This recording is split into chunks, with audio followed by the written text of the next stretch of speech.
जय हिंद दोस्तों। आज के इस वीडियो में हम लोग अध्ययन करने वाले दोस्तों क्लास टेंथ का दोस्तों हम लोग आंसर कर रहे अग्रवाल का दोस्तों हम लोगों ने फर्स्ट वीडियो में हम लोगों ने फिजिक्स, सेकंड वीडियो में हम लोगों ने केमिस्ट्री और थर्ड वीडियो में बायोलॉजी पूरा का पूरा खत्म करने वाले हैं। हम लोग पार्ट बाय पार्ट वीडियो बनाते ही है और हर एक पार्ट में हम लोग एक जो हमारे पास खंड होता है उसको हम लोग खत्म करते हैं। इस खंड में दोस्तों हम लोग बायोलॉजी को पूरा खत्म करने वाले दोस्तों हम लोग एनजे सेट कर रहे हैं। ध्यान रहे दोस्तों, हम लोग कौन सा सेट कर रहे हैं? एनजे सेट कर रहे हैं। ठीक है, अब दोस्तों हम लोग पहला क्वेश्चन हमारे पास क्या दिया गया है? मनुष्य के हृदय में कोष्ठों की संख्या होती है। दोस्तों बता दें, मनुष्य के हृदय में कोष्ठों की संख्या कितनी होती है? 4। क्योंकि पता है कि हृदय 4 भागों में बटा होता है, 2 निलय 2 आलिंद, जिसको हम लोग भेषण भी कहते हैं, जिसको हम लोग कोष्ठ भी कहते हैं। तो हमारे राइट आंसर क्या हो जाएगा? राइट आंसर हो जाएगा 4। इसके बाद द्वार कोशिका पाई जाती है। नंबर 1 दिया गया जड़ों में, नंबर 2 दिया गया रंध्रों में, बातर रंध्रों में और उपरोक्त तो सभी में। द्वार कोशिकाएं, द्वार का मतलब क्या होता है? जाना आना, और जाना आना मतलब हमारे शरीर में क्या होते हैं? रंध्र होते हैं, छिद्र होते हैं।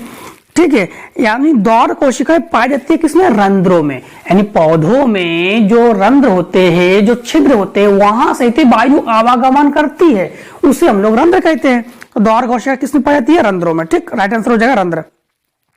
पौधों में कायिक प्रवर्धन के लिए कौन सा भाग अधिक अनुकूल है? तो कायिक प्रवर्धन का मतलब इसको हम लोग कालम काट के, यानी जिसको लोग तने को काट के लगा देते हैं, जैसे गन्ना वगैरह नहीं है, उस तने काट के लगा देते हैं, उससे जो नए पौधे उत्पन्न होते हैं उसे हम लोग कायिक प्रवर्धन कहते हैं। तो कायिक प्रवर्धन किससे होता है? तना से होता है। ठीक है, तुम्हारा राइट आंसर कौन सा हो जाएगा? तना।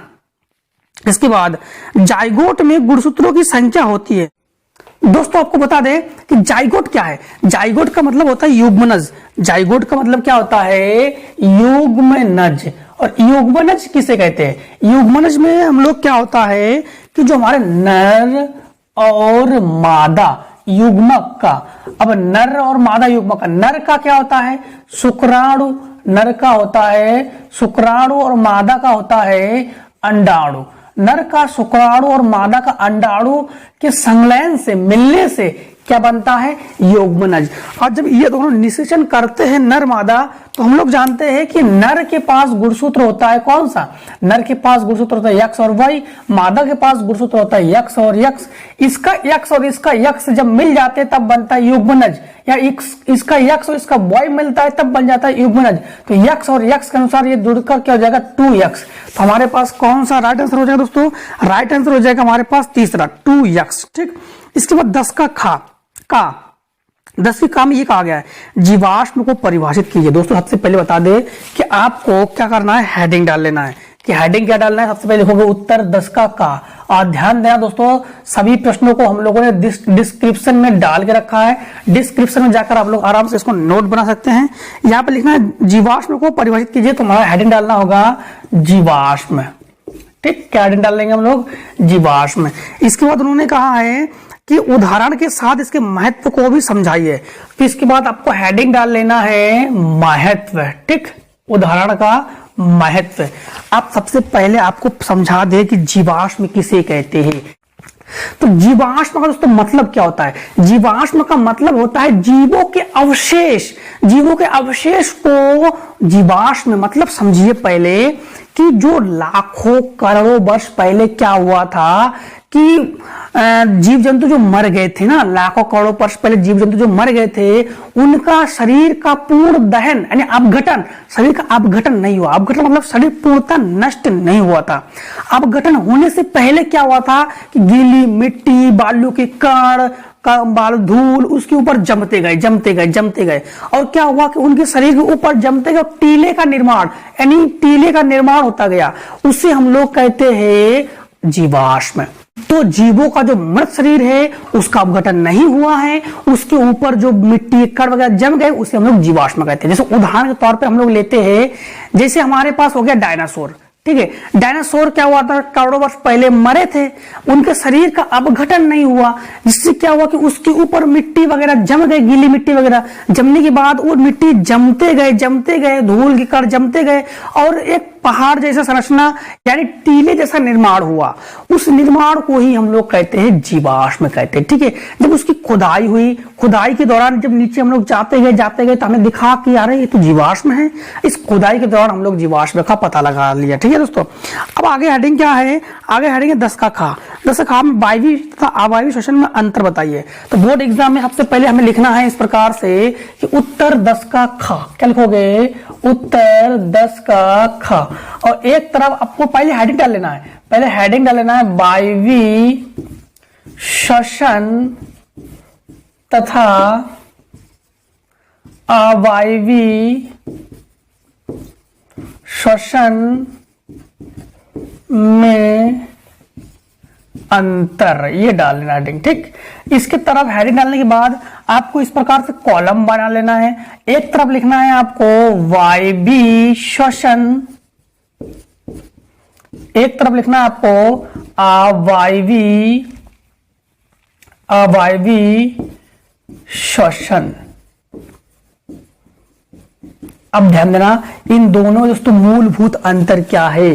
सबसे पहले दोस्तों बता दें कि वायवीय श्वसन, जिसको हम लोग ऑक्सी कहते हैं, ऑक्सी श्वसन भी कहते हैं, और अवायवीय श्वसन जो अनाक्सी कहते हैं। वायवीय का मतलब क्या था? जो बाहर के, वी माने वातावरण से ऑक्सीजन का ग्रहण करना। मतलब समझना कि वायवीय जो बाहर से श्वसन क्रिया करते हैं हम लोग, बाहर से मतलब कैसे? बाहर से ऑक्सीजन को ग्रहण करते हैं ना, वो हमारे पास होता है वायवीय श्वसन। अगर हम लोग ऑक्सीजन को ग्रहण नहीं करेंगे तो वो होगा अवायवीय श्वसन। मतलब कहने का अर्थ ये है कि जिसमें ऑक्सीजन की आवश्यकता होती है वो वायवीय श्वसन, और जिसमें ऑक्सीजन की आवश्यकता नहीं होती है वो अवायवीय श्वसन। वायवीय श्वसन को हम लोग ऑक्सी कहते हैं और अवायवीय श्वसन को हम लोग अनॉक्सी कहते हैं। इसके बाद पॉइंट नंबर 2 क्या है कि वायवीय श्वसन में हम लोग ऑक्सीजन ग्रहण करते हैं, जिसके दौरान उत्पाद क्या बनता है? उत्पाद बनता है। उत्पाद का मतलब होता है जो नया पदार्थ बने, उत्पाद होता है कार्बन डाइऑक्साइड। ठीक, और अवायवीय श्वसन में हम लोग ऑक्सीजन तो लिया नहीं, तो शरीर के अंदर ही अंदर ऑक्सीजन अगर नहीं लेंगे तो क्या बनेगा? हमारे शरीर के अंदर ग्लूकोज का निर्माण होता है। कार्बन डाइऑक्साइड तो बनता ही है, कार्बन डाइऑक्साइड तो बनता ही है। देखा होगा कि नाक और मुंह को बंद रखो तो पेट धीरे धीरे फूलता है, पेट फूलता है, इसका मतलब कार्बन डाइऑक्साइड इसमें जम रहा है ना, और हमारे पास ग्लूकोज की मात्रा बढ़ रही है। सॉरी, ग्लूकोज नहीं, अल्कोहल की मात्रा बढ़ती है। दोस्तों आपको बता दे फिर से एक बार कि अवायवीय श्वसन में अल्कोहल बनता है और हमारे पास वायवीय श्वसन में कार्बन डाइऑक्साइड बनता है। ठीक है दोस्तों, इसके बाद दोस्तों और बता दें कि वायवीय श्वसन में जब हम लोग ऑक्सीजन ग्रहण करते हैं, इसमें हम लोग 38 एटीपी ग्लूकोज के 38 एटीपी ग्लूकोज को लोग ग्रहण करते हैं। मतलब 673 किलो कैलोरी ऊर्जा को हम लोग प्रदान कर सकते हैं। और अगर हम लोग ऑक्सीजन नहीं ग्रहण करेंगे तो मात्र 2 एटीपी हमारे शरीर के अंदर बनता है। मतलब मात्र 27 किलो कैलोरी ऊर्जा ही हम लोगों को शरीर के अंदर बनता है। तो शरीर तो धीरे धीरे नष्ट होना ही है, इसलिए वायवीय श्वसन बहुत जरूरी है। इसके बाद और बता दें कि जो वायवीय श्वसन है, वायवीय श्वसन ये माइटोकॉन्ड्रिया में होता है। माइटोकॉन्ड्रिया मतलब कोशिका जो घर है, कोशिका घर में होता है, माइटोकॉन्ड्रिया में होता है। जबकि अवायवीय श्वसन कहां पर होता है? अवायवीय श्वसन जो है कोशिका द्रव्य में होता है। सबसे मेन दोस्तों समझना कि वायवीय श्वसन में कार्बन डाइऑक्साइड का निर्माण होता है और अवायवीय श्वसन में अल्कोहल का निर्माण होता है। ठीक है दोस्तों, अब हमारे पास क्वेश्चन नंबर है 10 का गा। 10 के गा में क्या कहा गया है? तो हम लोग सबसे पहले लिखेंगे उत्तर नंबर, ऐसे लिखेंगे उत्तर 10 का गा। 10 के गा में हमारे पास क्या क्वेश्चन दिया गया है? वन्य प्राणियों पर संक्षिप्त टिप्पणी। तो हम लोग को हेडिंग डाल लेना है वन्य प्राणी, वन्य प्राणी, इस प्रकार से हेडिंग डाल लेना है। दोस्तों वन्य प्राणी किसे कहते हैं? जो वनों में रहने वाले जो प्राणी होते हैं उन्हें वन्य प्राणी कहते हैं। जो वनों में रहने वाले प्राणी होते हैं उन्हें वन्य प्राणी कहते हैं। जैसे अनेक पौधे, अनेक जीव जंतु जो वन में रहते हैं उन्हें वन्य प्राणी कहा जाता है। ठीक है, इसके अलावा वन्य प्राणी में दोस्तों बता दें कि वनों की जो कटाई हुई है ना, वनों के कटाव के कारण वन्य प्राणी धीरे धीरे नष्ट हो गए हैं। बहुत सारे जो वन्य प्राणी हैं वो नष्ट हो भी जाते हैं। इन वन्य प्राणी की सुरक्षा के लिए सरकार ने क्या किया है? सरकार ने जैसे पार्क उपलब्ध की है, पार्क के अलावा जैसे राष्ट्रीय उपवन का उपवन बना दिया है। ये वन्य प्राणियों के सुरक्षा के लिए ही किया गया है दोस्तों। ठीक है, जिससे कि वनों की कटाई ना हो। इसके बाद दोस्तों आपके पास जो क्वेश्चन नंबर 11 है, 11 का काम क्या लिखा गया है, दो पादप हार्मोन के नाम व कार्य लिखिए। सबसे पहले आप लोग लिखना है उत्तर 11 का का। क्या लिखोगे? उत्तर 11 का। उत्तर 11 के काम में क्या दिया गया है? उत्तर 11 के काम में आपसे ये दिया गया है, दो पादप हार्मोन के नाम बताइए। तो दो पादप हार्मोन, तो बता दे कि दो पादप हार्मोन, चलो हार्मोन्स लिख गया तो हार्मोन्स कोई दिक्कत नहीं। दो पादप हार्मोन्स, दो पादप हार्मोन्स कौन कौन से हो गए? नंबर 1 जैसे हम लोग पढ़ेंगे ऑक्सीन, नंबर 1 हो गया ऑक्सीन, और नंबर 2 हो गया आपके पास एथिलीन। नंबर 1 हो गया ऑक्सीन, चलो ऑक्सीन। तो ऑक्सीन के कार बता दे। ऑक्सीन के कार क्या होता है? ऑक्सीन का कार दोस्तों ये होता है कि जैसे ऑक्सीन क्या करता है, जो कलियां निकलती है ना पौधे के तलियों से, जो कलियां निकलती है उस कलियों को रोकना, ये ऑक्सीन का कार्य होता है। इसके बाद दोस्तों ऑक्सीन का ये कार्य होता है जब प्रकाश अनुवर्तन होता है। प्रकाश अनुवर्तन मतलब पौधे का प्रकाश की ओर मुड़ना, जैसे सूरजमुखी का फूल तो पौधे जो होते हैं प्रकाश की ओर का मुड़ना, तो इसके लिए प्रकाश अनुवर्तन का कार्य कौन करवाता है? इसमें रोक कौन लगाता है? ऑक्सीन। जैसे गुरुत्व अनुवर्तन होता है, गुरुत्व अनुवर्तन मतलब पौधों की जड़ें का नीचे की ओर बढ़ना, तो इसको बहुत अधिक ना बढ़े, इसमें रोक कौन लगाता है? ऑक्सीन। इसके बाद और बता दें, जो खेतों में खरपतवार होती है, खेतों में खरपतवार को नष्ट करने का कार्य भी कौन करता है? ऑक्सीन। इसके बाद एथिलीन के कार्य क्या हो गए? एथिलीन जैसे फल होते हैं, पौधों में जो फल लगते हैं उन फलों को पकाने का कार्य करता है कौन हमारे पास? एथिलीन। इसके बाद जिससे पौधे अधिक लंबा ना हो जाए, उस लंबाई को रोकने में कौन काम करता है? एथिलीन। इसके बाद कुछ पुष्पी पौधों में पुष्प को उगाने का, पुष्प को बनाने का अधिकतर मतलब मादा पुष्प का उत्पादन करता है कौन? एथिलीन। और नर पुष्प को कम करता है कौन? एथिलीन। ये तो हमारे पास इसके कारकार हो गए, ठीक है। इसके बाद हमारे पास अगला क्वेश्चन ये दिया गया है 11 का अथवा, तो हम लिखेंगे उत्तर 11 का अथवा। तो लिखेंगे हम लोग उत्तर 11 का अथवा। दोस्तों ध्यान रखना, सभी क्वेश्चन के आंसर हमने डिस्क्रिप्शन में डाल दिया है, कोई दिक्कत नहीं है। इसमें हमने पूछा गया है ऐच्छिक एवं अनैच्छिक क्रिया प्रतिक्रिया क्या है, प्रत्येक उदाहरण द्वारा स्पष्ट कीजिए। तो ऐच्छिक तथा अनैच्छिक क्रिया है डालना है। सबसे पहले आपको हेडिंग डाल लेना है ऐच्छिक क्रिया। क्या डालना है आपको? ऐच्छिक क्रिया। इसके बाद आपको हेडिंग डाल लेना है अनैच्छिक क्रिया। पहले हेडिंग डालोगे ऐच्छिक क्रिया, इसके बाद हेडिंग डालोगे अनैच्छिक क्रिया। अब ध्यान देना कि ऐच्छिक क्रिया किसे कहते हैं? वह क्रिया जो हमारी इच्छा के अनुसार हो उसे हम लोग कहते हैं ऐच्छिक क्रिया।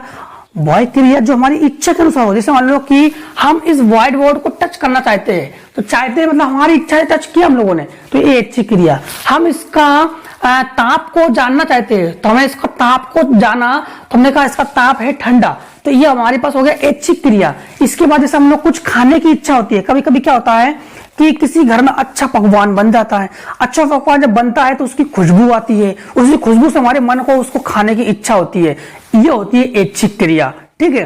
जैसे मान लो कि किसी व्यक्ति को मिठाई ज्यादा पसंद है, जिसको मिठाई ज्यादा पसंद है तो मिठाई देख के उनके मुंह में लार आ जाती है, ये हो गई उसकी ऐच्छिक क्रिया।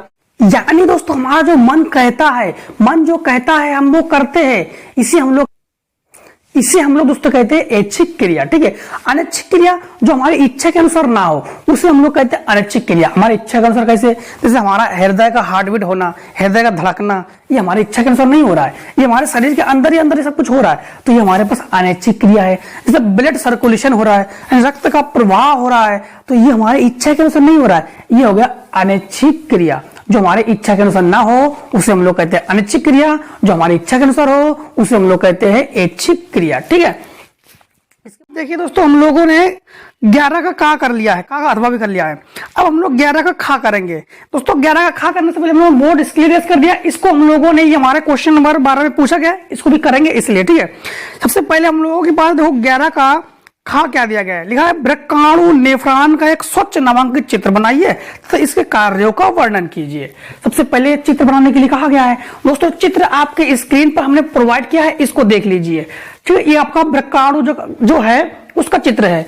इसके बाद क्वेश्चन में ये कहा गया है वृक्काणु नेफ्रॉन का एक स्वच्छ नामक चित्र बनाकर इसे कार्यों का वर्णन कीजिए। तो आपको क्या करना है, सबसे पहले आपको इस प्रकार से आपको डाल लेना है उत्तर 11 का खा, उत्तर 11 का खा डाल लेना है और इसको हेडिंग डालोगे वृक्काणु, वृक्काणु और दोस्तों इन्होंने कहा नेफ्रॉन। अब वृक्काणु और नेफ्रॉन कहा किसे जाता है? वृक्क के कई अणु होते हैं, बहुत सारे अणु होते हैं, उसमें से एक अणु होता है नेफ्रॉन, उसके एक अणु को नेफ्रॉन कहा जाता है। तो वृक्काणु वृक्क के बहुत सारे अणु, इसको नेफ्रॉन कहा जाता है। इसका कार्य क्या है? इसका कार्य बता दे। जो हमारे शरीर में जैसे रक्त है, रक्त में व्यर्थ पदार्थ, बेकार की पदार्थ है, जैसे मान लो कि ग्लूकोज में, हमारे रक्त में तो ग्लूकोज होते ही है, लेकिन ग्लूकोज जैसे जल है, ठीक है, जल है, एच आयन है, पोटेशियम आयन है, इसके बाद यूरिया है, अमोनिया है, विभिन्न जैसे औषधियां है, उस सभी को हमारे रक्त से निकालता है। कौन निकालता है? वृक्क के अणु, नेफ्रॉन जिसे कहा जाता है, वो उसका निस्यंद करता है। निस्यंद का मतलब होता है छनन, छनन का मतलब होता है फिल्टर, उसको पहले फिल्टर करता है। हमारे शरीर में जो रक्त है, रक्त से क्या क्या करता है? रक्त से वृक्काणु जल, यूरिया, फिर अमोनिया, एच आयन, फिर पोटेशियम आयन, इन सबको निकाल के छनन करके ये क्या करता है? वृक्काणु मतलब किडनी, ठीक है, ये क्या करता है कि हमारे शरीर से इसको निकालने का कार्य करता है, जिसको हम लोग मूत्राशय कहते हैं, यानी मूत्र के द्वारा हमारे शरीर से इसको निकाल देते, विसर्जन कर देते हैं। करता कौन है? यही वृक्काणु, यही नेफ्रॉन ही करता है इसको, ठीक है दोस्तों। इसके अलावा दोस्तों ध्यान देना कि और जो हमारे रक्त में जो भी लाभदायक पदार्थ चाहिए, रक्त को जो भी लाभदायक पदार्थ चाहिए, उन लाभदायक पदार्थों को पहुंचाने का काम करता है वृक्क के अणु, जिसको हम लोग कहते हैं नेफ्रॉन। वृक्क के अणु गुच्छों के रूप में होते हैं, जिसको नेफ्रॉन कहा जाता है, एक अणु को नेफ्रॉन कहा जाता है, ठीक है। क्लियर हो गया? ये हो गया इसका आंसर। इसके बाद दोस्तों हमारे पास क्वेश्चन नंबर 11 का खा का अथवा दिया गया है। 11 के खा के अथवा में क्या दिया गया है? 11 के खा के अथवा में यह दिया गया है, सबसे पहले आप लिखोगे कि उत्तर 11 का खा लिखोगे और इस प्रकार से अथवा लिखोगे, और इसमें यह पूछा गया लैमार्कवाद एवं डार्विनवाद की तुलना कीजिए। तो सबसे पहले लैमार्कवाद तथा डार्विनवाद की तुलना, ठीक है, तो की तुलना और लिख लो, की तुलना। इसके बाद आपको इस प्रकार से लिखना है, एक तरफ लिखना है लैमार्कवाद और एक तरफ लिखना है आपको डार्विनवाद। अब ध्यान देना, दोनों व्यक्तियों ने ही प्राकृतिक वर्ण का नियम दिया है। प्राकृतिक वर्ण का मतलब प्राकृतिक के बारे में ही कहा। लैमार्क ने भी प्राकृतिक के बारे में कहा और डार्विन ने भी प्राकृतिक के बारे में कहा। लैमार्क ने क्या कहा? कंडीशन पहला सुनिए, लैमार्क ने क्या कहा? लैमार्क ने यह कहा कि जिराफ के गर्दन छोटे होते थे, जिससे कि क्या हुआ कि नीचे के घास फूस खाते थे, और क्या हुआ कि वो नष्ट हो गए, जिनसे उनको बड़े बड़े पेड़ की पौधों की पत्तियों को चबाना स्टार्ट किया और गर्दन में और अगली टांग में खिंचाव आ गया, और जिससे उनकी अगली गर्दन मतलब गर्दन और अगली टांग लंबी हो गई। ये जो प्राकृतिक में स्थायी बन गया। ये तो किसने कहा? लैमार्क ने। डार्विन ने कहा ऐसा नहीं। डार्विन ने ऐसा कहा कि ऐसे इस प्रकार से कि जो जिराफ होते थे वो दो प्रकार के होते थे, एक छोटी गर्दन वाले, एक लंबी गर्दन वाले। क्या हुआ कि छोटी गर्दन वाले नीचे के घास फूस खाया करते थे और लंबी गर्दन वाले ऊपर के पेड़ पौधे, नीचे की घास फूस, दोनों चीज खाया करते थे। नीचे के घास फूस नष्ट हो गए, जिससे कि छोटी गर्दन वाले धीरे धीरे विलुप्त हो गए, और जो लंबी गर्दन वाले हैं वो ऊपर के पेड़ पौधे खाते रहे, पेड़ पौधों की पत्तियों को चबाते रहे, और जिससे कि ये प्राकृतिक में स्थायी बना रहा। क्यों? क्योंकि उनको भोजन पर्याप्त रूप से मिल रहा ना, उनके जीवन संघर्ष के लिए भोजन चाहिए, तो भोजन उनको मिल रहा है, इसलिए वो प्राकृतिक में स्थायी है। ये हमारे किसने कहा? डार्विन ने कहा। इसके बाद दोस्तों हमारे लैमार्क जी ने यह कहा कि जो जिराफ जो होते थे, जिराफ के जो छोटे गर्दन वाले थे, उनको प्राकृतिक में लड़ने के लिए, प्राकृतिक से लड़ने के लिए भोजन तो चाहिए ही। प्राकृतिक से लड़ने के लिए उनको पर्याप्त मात्रा में भोजन पेड़ पौधे से मिल रहा था, इससे उन्होंने गर्दन को खींचा और गर्दन के खिंचाव के कारण उनके गर्दन खींचते गए, ये प्राकृतिक में स्थायी बना। लेकिन डार्विन ने ये कहा कि जो छोटे गर्दन वाले थे ना, छोटे गर्दन वाले जिराफ थे, वो प्राकृतिक से संघर्ष नहीं कर सके क्योंकि उनको भोजन नहीं मिला, तो वो नष्ट हो गए और लंबी गर्दन वाले स्थायी बना रहा। यही डार्विन और लेमार्क जी का हमारे पास तुलना है। ठीक है, इसके बाद दोस्तों हमारे पास जो क्वेश्चन अगला यह है कि द्विगुण संकरण की सहायता से मेंडल के वंशागति नियमों को समझाइए। तो सबसे पहले हम लोग उत्तर लिखेंगे 12। उत्तर 12 में हम लोग क्या लिखेंगे उत्तर 12। उत्तर 12 से पहले दोस्तों हम लोग ये इतना रेस कर दे रहे हैं क्योंकि यहां पर हम लोग द्विगुण की क्रिया को समझेंगे।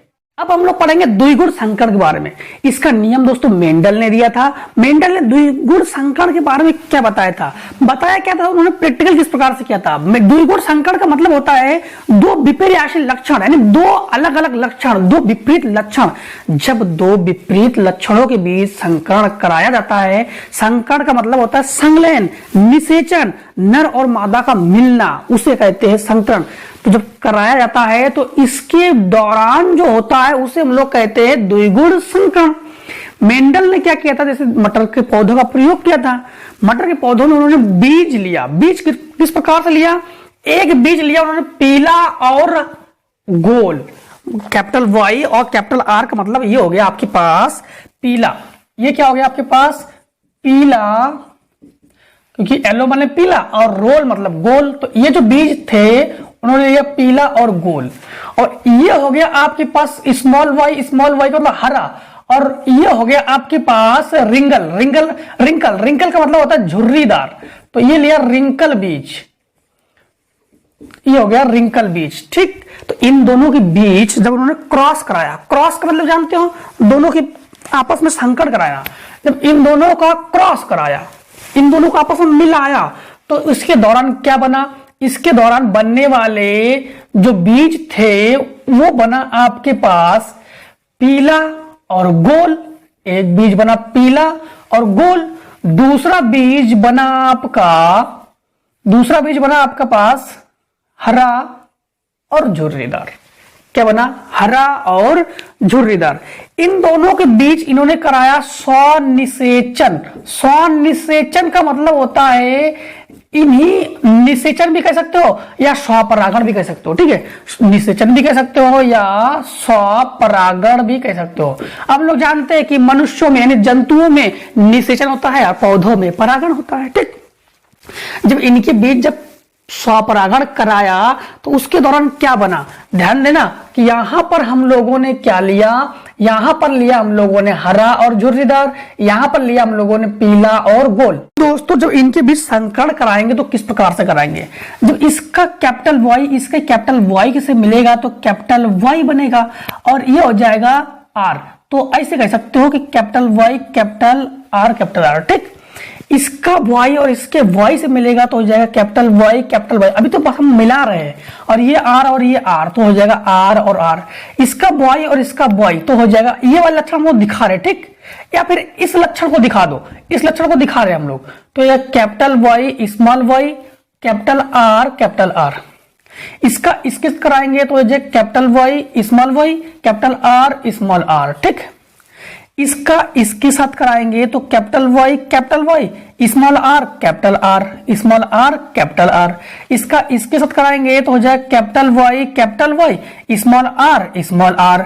इसका इसके साथ कराएंगे तो हो जाएगा capital Y small r capital R। ठीक, इसके इसके साथ कराएंगे तो capital Y small r small r। ठीक, इसके बाद इसका इसके साथ कराएंगे तो स्मॉल y कैपिटल Y, इसका हो जाएगा कैपिटल R। ठीक, इसका इसके साथ कराएंगे तो हो जाएगा small y capital R small r।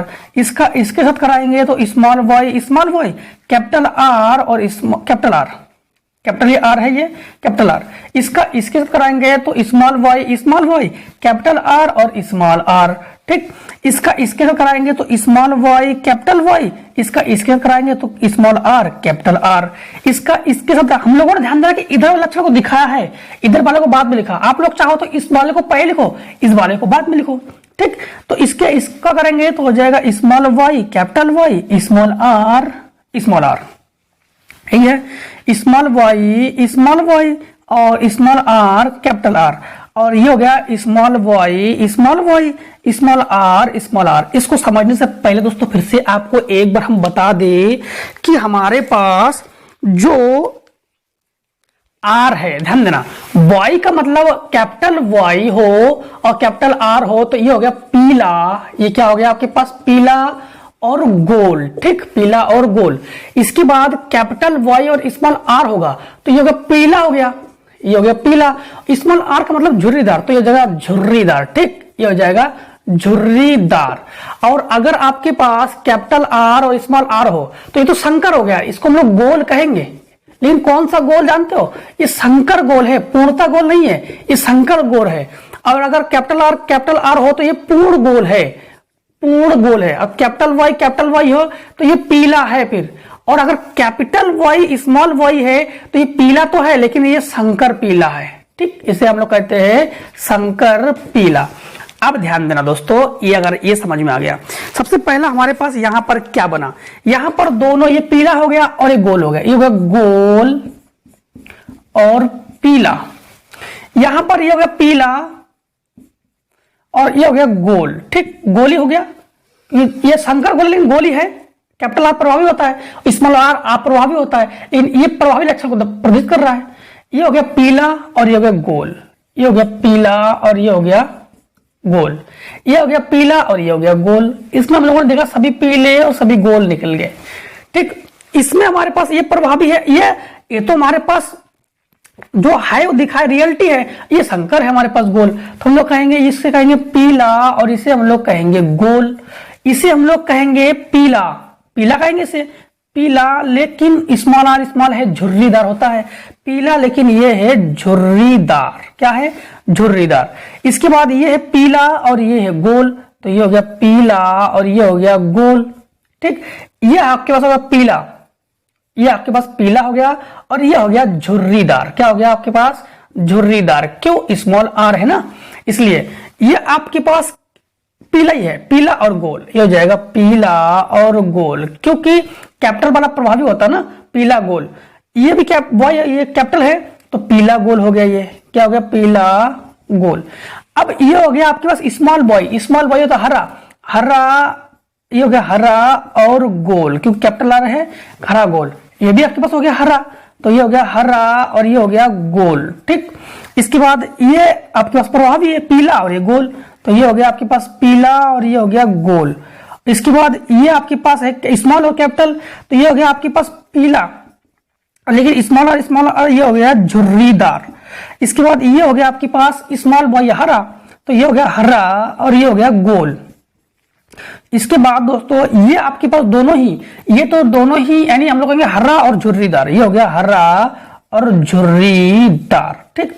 इसका जब दोस्तों अनुपात निकाला गया है तो हम लोग देखेंगे सबसे पहले कि हमारे पास गोल और पीला वाले बीच कितने हैं, गोल और पीला, क्या है, गोल और पीला। तो यहां पर लिख देते हैं गोल और पीला कितने हैं, गिनो, 1 2 3 4 5 6 7 8 9 है, कितने हैं, 9। तो हम लोग कहेंगे गोल और पीला हो गया आपके पास 9। इसके बाद गोल पीला और झुर्रीदार कितना है, पीला और झुर्रीदार 1, चलो यहां पर लिख देते हैं, ये हो गया 9, ठीक। इसका तो ये झुर्रीदार हो गया 1, पीला और झुर्रीदार 2, पीला और झुर्रीदार 3, तो ये हो गया 9:3। इसके बाद हमारे पास गोल पीला हो गया और पीला गोल हो गया, पीला झुर्रीदार हो गया। इसके बाद हमारे पास हरा और गोल गिनो, हरा और गोल कितना है, 1 2 3, तो हरा और गोल भी कितना है, 3। अब हम लोग गिनेंगे कि हरा और झुर्रीदार एक ही है दोस्तों, हरा और झुर्रीदार 1 है। तो दोस्तों हम लोग कहते हैं कि इसका जो अनुपात है, द्विगुणन संकरण का जो अनुपात है बहुत इंपॉर्टेंट है, पूछा जाता है लगभग हर बार ये। तो गोल और जो द्विगुणन है, द्विगुणन संकरण का जो रेशियो है, अनुपात है, वो 9:3:3:3:1 होता है। ठीक है दोस्तों, तो ये होगा दोस्तों इस क्वेश्चन का आंसर। अब दोस्तों हमसे पूछा गया है उत्तर 12 का अथवा परागकण की परिभाषा लिखिए, पुष्प के लंबकाट की नामांकित चित्र द्वारा निषेचन क्रिया को स्पष्ट कीजिए। तो हम लोग इस प्रकार से डाल लेंगे उत्तर 12 का अथवा। 12 का अथवा में सबसे पहले हम लोग हेडिंग क्या डालेंगे, क्या डाला गया, परागकण की परिभाषा, परागण की परिभाषा। तो हेडिंग डाला परागण की परिभाषा, और इसके बाद आप लोग हेडिंग डाल लेना है पुष्प के लंबकाट की नामांकित चित्र द्वारा निषेचन क्रिया। ये आप लोग हेडिंग डाल लेना। सबसे पहले परागण क्रिया समझाते हैं दोस्तों। परागण किसे कहते हैं? परा माने दूसरे से, पराय से, और गण माने बनाना, गणना करना। पराय से मतलब समझना, एक ही जाति के 2 पुष्पों के बीच अगर निषेचन हो, मतलब एक पुष्प का परागकण जो कि पुष्प का नर भाग है दूसरे पुष्प के वर्तिकाग्र तक अगर पहुंच जाता है तो इससे जो संतानें उत्पत्ति होती है यानी पौधों में, ठीक, उसे हम लोग कहते हैं परागण। उसे हम लोग क्या कहते हैं? परागण। ठीक है, इसके बाद इन्होंने कहा है कि पुष्प के लंबकाट के नामांकित चित्र के द्वारा निषेचन क्रिया को समझाइए। तो निषेचन क्रिया में क्या होता है कि चाहे एक पुष्प ले लो और चाहे 2 अलग अलग पुष्प ले लो, लेकिन एक ही जाति का होना चाहिए।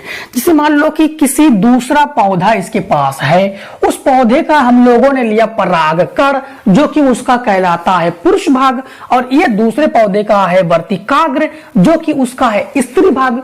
क्या होता है कि इस पौधे, मान लो ये पौधा है, ठीक है, इस पौधे का परागकण इसके वर्तिकाग्र तक पहुंचेगा। इसके वर्तिकाग्र तक पहुंचने के बाद वो है नर भाग, वो क्या करेगा कि एक तरल पदार्थ का श्रवण करेगा, एक तरल पदार्थ को अपने शरीर से निकालेगा, निकालने के बाद इसके वर्तिकाग्र पर डाल देगा। ये सब दोस्तों परागकण है। ये परागकण के अंकुरित परागकण अंकुर जो परागकण बनते हैं, ठीक है, इस वाले भाग में उन्होंने क्या किया कि अपना तरल पदार्थ को डाल दिया। किसने डाल दिया? परागकण ने डाला। किसमें डाला? वर्तिकाग्र में डाला। ये पूरा हिस्सा वर्तिकाग्र है, ये वर्तिकाग्र में डाला। डालने के बाद यहां से वही तरल पदार्थ उसके बीजांड काय, जिसको हम लोग अंडाशय भी कहते हैं, ये वाला भाग अंडाशय है, उसमें आ जाता है तरल पदार्थ। जब तरल पदार्थ इसमें आ जाता है तो तरल पदार्थ उसके परागकण को छोड़ देता है, क्योंकि अब ये स्त्री भाग है और पुरुष भाग है। तो इसलिए जब पुरुष और स्त्री यहां पर दोनों मिले तो इसके दौरान क्या बना? निषेचन बना। उसके दौरान क्या बनता है? जब यहां पर तरल पदार्थ छूट जाता है, उस तरल पदार्थ से हमारा बनता है भ्रूण। उस पर ये भ्रूण कोश है, उससे बनता है भ्रूण। अब भ्रूण में बनते हैं फिर बीज। भ्रूण में क्या बनते हैं? बीज बनते हैं। इस प्रकार से हम लोग किसको समझ सकते हैं? पुष्पों में निषेचन की क्रिया को समझ सकते हैं, लेकिन बिना पुरुष और स्त्री के निषेचन क्रिया नहीं होते। ठीक है दोस्तों, तो आज का टॉपिक हम लोगों ने क्लियर कर लिया है। अब मिलते हैं आपको नेक्स्ट सेट में, तब तक जय हिंद जय भारत।